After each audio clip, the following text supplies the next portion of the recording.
जी कदी हुंदे सन पीर जिहड़े अल्लाह दे वली क्या बात उन्हां दी तहज्जुद गुज़ार हाफिज़ कुरान और वो अल्लाह दे सच्चे दोस्त सन। अजकल जिहड़े पीड़ बने ने ना पीड़ इन्हां दी गल सुना लगा वां। ये पीड़ किंज बने ने। एक बाबा तिकोरा मरीज जाणदे हुंदे ने किसी मरीज के घर। बाबे दे नाल एक माड़ी जी खोती हुंदी है। एक बाबे की 3-4 बंदे होर एक मरीज के खास। वो जो मरीज के घर पहुँचते हैं तो बहस शुरू हो जाती है। वो मरीज कहता यकीन काम वाले, बाबा कहता नहीं पीर काम वाले।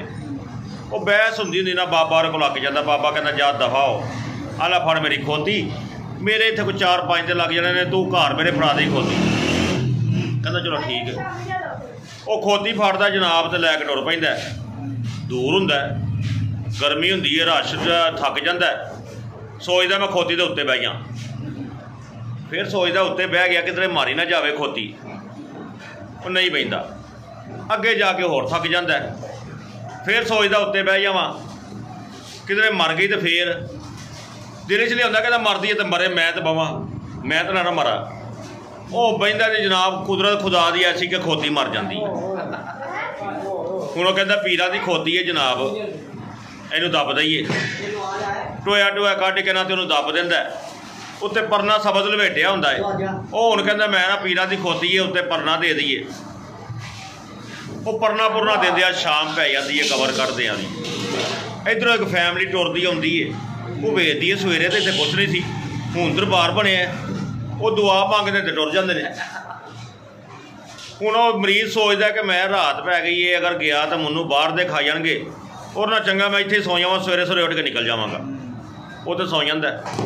सरगी हुंदी है जनाब, ते पिंड वाले पास्यों लालटैना ते लोग ही लोग नाल ढोल ढमक्का ते दाला लाला ते दे तरह की धौल वजदा हुंदा ते इधर नूं आउंदे हुंदे ने। वो मरीज डर जांदा। वो आंदे ने सारा पिंड आके कहंदे ने जवाना गल है वे कि असीं तो बड़ियां मनतां मुरादां मंगियां सन, साडी मुराद नहीं पूरी होई। राती दुआ मंगी, घर गए तो मुराद पूरी हो गई। वो अज होर कल होर, अज होर कल होर, उत्थे जनाब दरबार बन जाता आली शान किस्म का।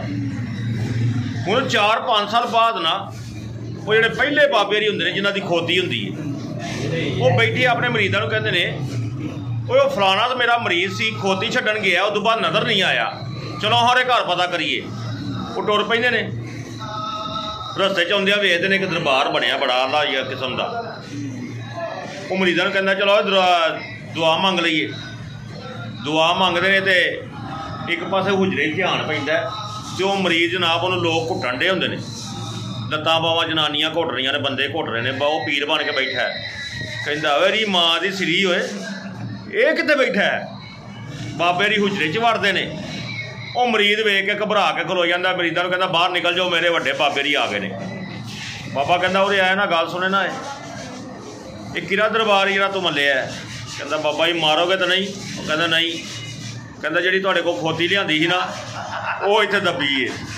बाबा कहता बई बड़े मुकद्दर वाली है, जिथे मैं बैठा उत्थे दी माँ दब्बी है। ये तो हाल ने जनाब अजकल दे पीड़ां दे। ते इन्हां कोलों थोड़ा ना बचो। ये दम दरूद तवीर धागा लटर पटर करते हैं। जिहड़े अल्लाह के खास वली ने ना, वो अज भी जिंदा ने और हैगे ने, मगर दुनिया तो दूर ने, क्योंकि दुनिया ने उन्होंने खलोन नहीं देंदे।